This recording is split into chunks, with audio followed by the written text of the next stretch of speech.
Ready start. न्यायिक दृष्टांत motor वाहन से दुर्घटना कारित करने वाले मामलों में सर्वप्रथम यह स्थापित करना आवश्यक है कि अभियुक्त दुर्घटना कारित करने वाले वाहन को चला रहा था। अभियुक्त को प्रथम सूचना रिपोर्ट में नामित नहीं किया गया है। चश्मदीद गवाहों ने उसकी पहचान नहीं की है।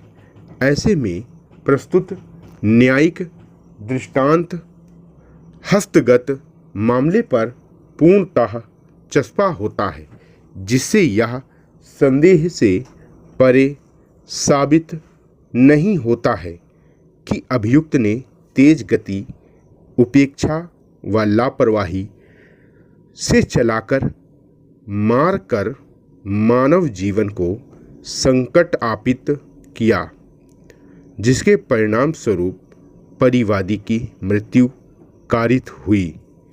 अतः अभियुक्त के विरुद्ध आरोपित अपराध धारा 279, 337, 304A भारतीय दंड संहिता का आरोप साक्ष्य अभाव में संदेह से परे साबित नहीं होने से दोष मुक्त किया जाता है। अभियुक्त के पूर्व में उपस्थिति बाबत प्रस्तुत जमानत मुचलके निरस्त किए जाते हैं। प्रकरण में प्रस्तुत सुपुर्दगी नामा व जमानत नामा बाद गुजरने मियाद अपील न होने की सूरत में नियमानुसार निरस्त समझा जाए। प्रकरण में जब्त असल दस्तावेज, वाहन का परमिट संबंधित व्यक्ति को लौटाए जाएं। अभियुक्त धारा 437A दंड प्रक्रिया संहिता के तहत 10,000 रुपये का मुचलका पेश करने के निर्देश दिए। पेश जमानत मुचलका 6 माह की अवधि व्यतीत होने पर या माननीय अपीलीय न्यायालय के आदेश के अध्याधीन रहते हुए स्वतः निरस्त समझा जावे। पैरा, हमारी राय में यह खंड का गलत अध्ययन होगा। धारा 162 के पहले भाग में कहा गया है कि जांच के दौरान किसी व्यक्ति द्वारा पुलिस अधिकारी को दिए गए बयान का उपयोग परंतुक में उल्लिखित उद्देश्य के अलावा किसी अन्य उद्देश्य के लिए नहीं किया जा सकता है। हम उद्देश्य शब्द पर जोर देते हैं,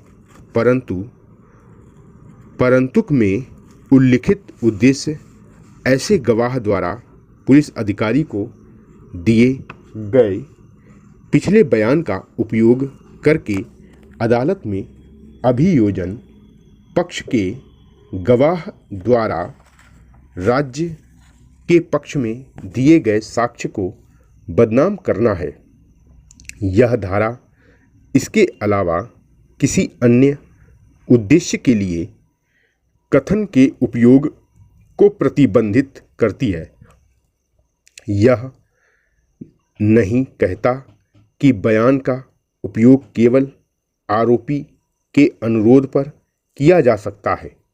इस धारा की कोई बात भारतीय साक्ष्य अधिनियम 1872 की धारा 32 के खंड 1 के प्रावधानों के भीतर आने वाले किसी भी बयान पर लागू नहीं मानी जाएगी या उस अधिनियम की धारा 27 के प्रावधानों को लागू करने के लिए उपधारा में निर्दिष्ट कथन में किसी तथ्य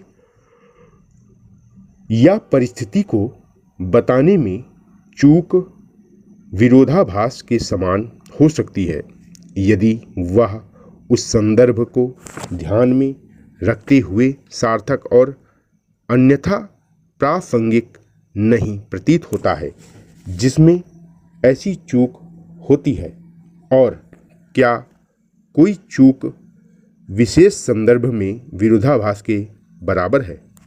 विराम।